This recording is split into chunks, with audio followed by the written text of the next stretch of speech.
Olá, meu nome é Marli Aparecida, sou contadora de história e represento o coletivo cultural do Grupo de Contadores de História da Biblioteca Pública Infantil e Juvenil de Belo Horizonte.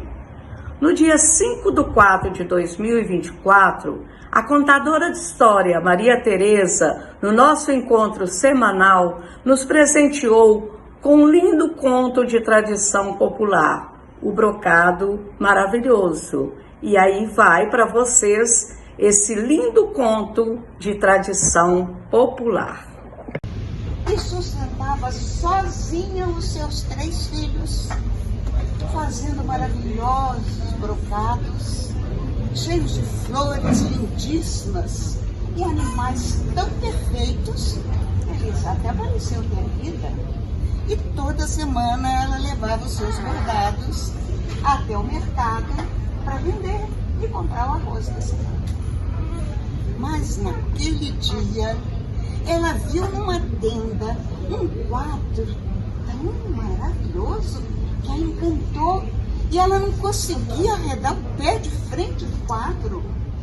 E o que ela fez? Num acesso de loucura, comprou o quadro em vez de comprar o arroz da semana. E foi apressada e feliz para casa, levando aquele quadro. E assim que chegou próxima, gritava: filhos, filhos, venham ver o que eu trouxe, venham ver o que eu trouxe. Ainda vamos morar numa casa como essa. Era uma casa lindíssima, com paredes verdes, colunas vermelhas, telhado em lápis lazuli. E o filho mais velho foi logo criticando: ora, velha, deixa de bobagem. Onde já se viu morarmos numa casa assim, só se for nos seus sonhos, né? E o segundo filho: ora, mãe, deixa de ser boba. Como é que vamos morar numa casa como essa? Impossível! Mas o filho caçula ficou com muita pena da tristeza que se estampou no rosto da mãe e disse: mãe, por que você não faz um brocado com o motivo desse quadro? Assim, quando você estiver trabalhando, você vai realmente pensar que está morando nessa casa maravilhosa. Gente, a mãe adorou aquela ideia e começou a tecer imediatamente, e tecia da manhã à noite e pela noite adentro a luz do fogo. E assim ela continuou tecendo. Mas os filhos mais velhos, ora, eles não estavam gostando daquilo não, pois eles tinham que cortar lenha e vender lenha para poder comprar o sustento de cada dia. E começaram logo a reclamar com a mãe: velha, vai tecer brocado para vender na feira. Ora, velha, nós já estamos cansados de cortar lenha e carregar lenha para comprar arroz. E o filho caçula disse: não amole a minha mãe, não amole a nossa mãe. Vocês não querem ajudar, ficam sem fazer nada, eu faço tudo. E daquele dia em diante, o filho mais novo trabalhou sol a sol e os mais velhos se esquentando no sol, rindo, conversando, cochilando o dia inteiro. E assim se passou um ano. E a senhora trabalhando no teatro. E trabalhava tanto que seus olhos doíam muito mesmo, ardiam tanto, que um dia pingaram lágrimas no brocado. E ali, onde pingaram aquelas gotas de lágrimas, ela teceu lagos com águas claras, ela teceu riachos cristalinos, fontes, cascatas, e continuou trabalhando, sol a sol, noite adentro, na luz do fogo. E se passou mais de um ano, e seus olhos doíam tanto, que uma noite verteram lágrimas de sangue no brocado. E aonde caíram aquelas lágrimas, ela teceu flores rubras, muitas flores rubras das mais variadas espécies. E um sol brilhante, um sol quente que esquentava aquela paisagem toda, e luz aquela paisagem toda. E se passou mais um ano.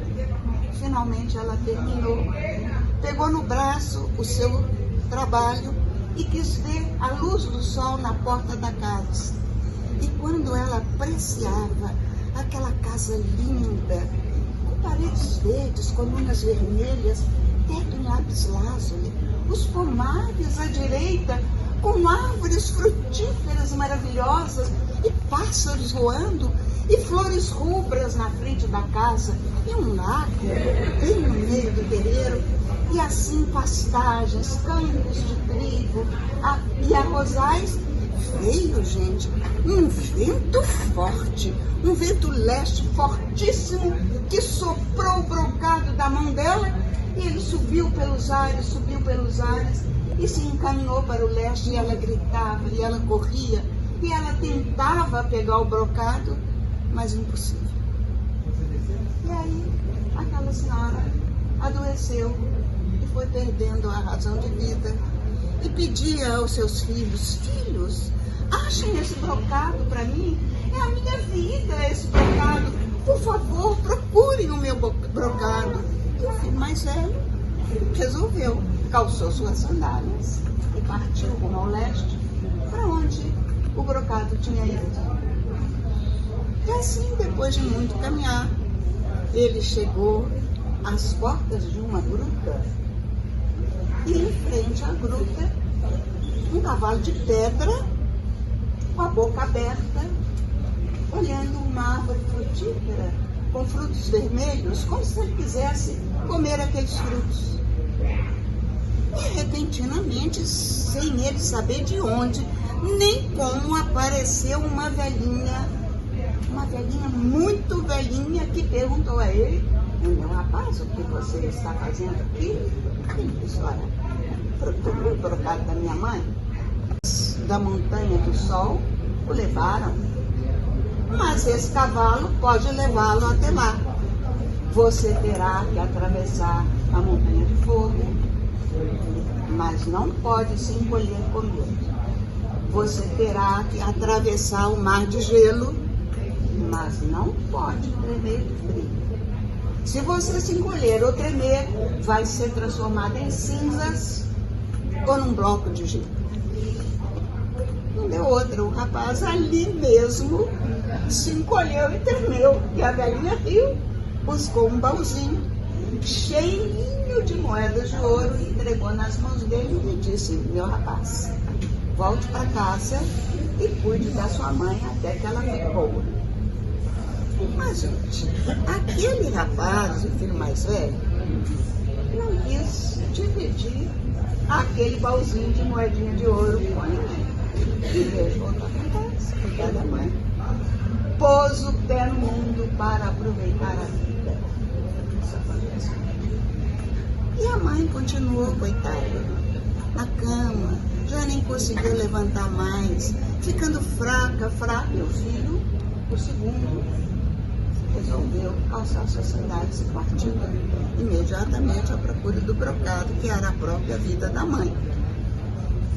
E ele fez o mesmo caminho, caminhou em direção ao vento leste, e chegou na mesma gruta, e viu um cavalo com a boca aberta, querendo comer os frutos vermelhos daquela árvore.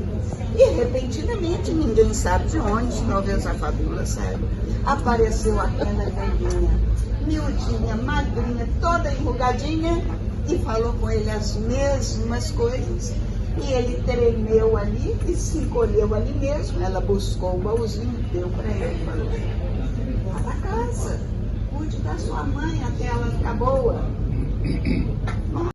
Não queria dividir o dinheirinho com os outros.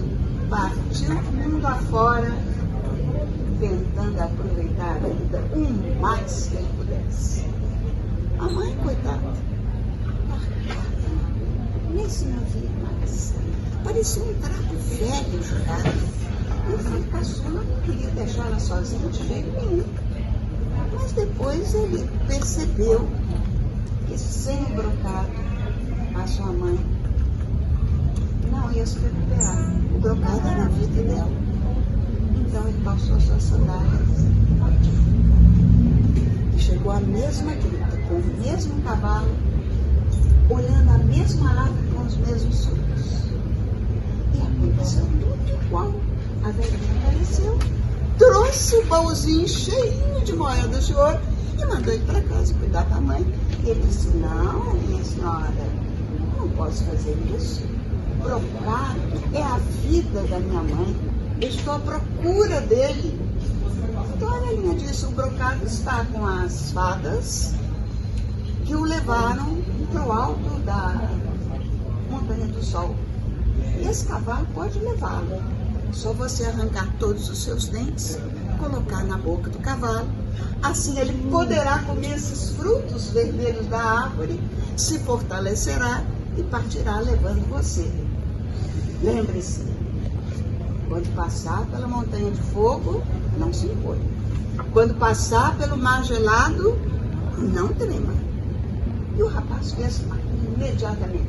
Arrancou todos os seus dentes, colocou na boca do cavalo, o cavalo comeu os frutos, ele montou no cavalo e partiram. E ele teve muito medo, sim, da montanha de fogo, mas ele não se encolheu.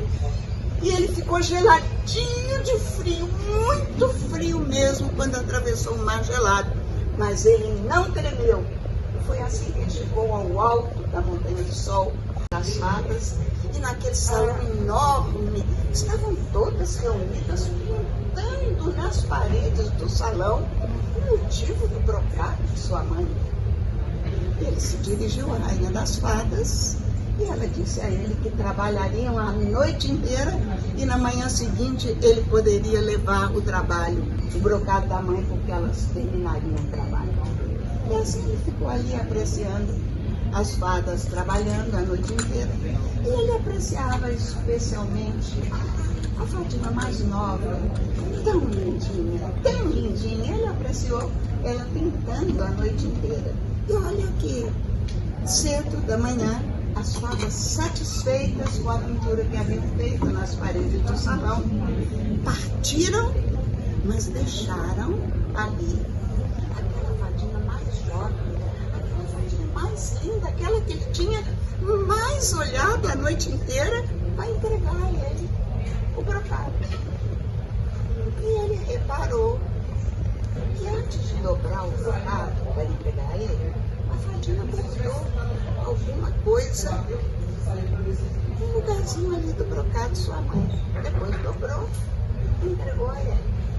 Ele partiu rapidamente montado no cavalo, que rápido como um corisco, parou imediatamente em frente à gruta, imediatamente deixou cair todos os dentes na relva e se petrificou novamente com a boca aberta, vendo os frutos vermelhos daquela árvore. E surgiu a velhinha novamente. E para recompensar o rapaz por sua coragem, deu a ele sandálias mágicas. Ele calçou as sandálias mágicas, que imediatamente o levaram até a porta de sua casa. E ele, alegre, alegre, gritava: mãe, mãe, venha ver o que eu trouxe, mãe, venha ver o que eu trouxe. E a mãe, escutando aquilo da cama, sem forças, conseguiu se levantar, se arrastou até a porta e recebeu o brocado. Então, estendeu o brocado no chão, em frente à porta da casa, como se fosse um brocado.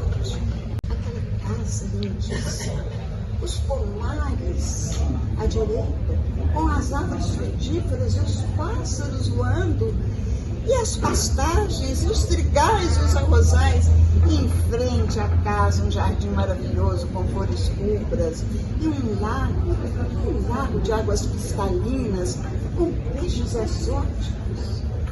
Debruçada no lago, apreciando os peixes, ela viu uma figura que ela não tinha bordado. Gente, era aquela fadinha. Vocês acreditam? Nessa hora, soprou um vento leste, mais uma brisa leve, que foi ondulando aquele brocado estendido no chão como um tapete. E aí aconteceu uma coisa que ninguém acredita, mas foi verdade.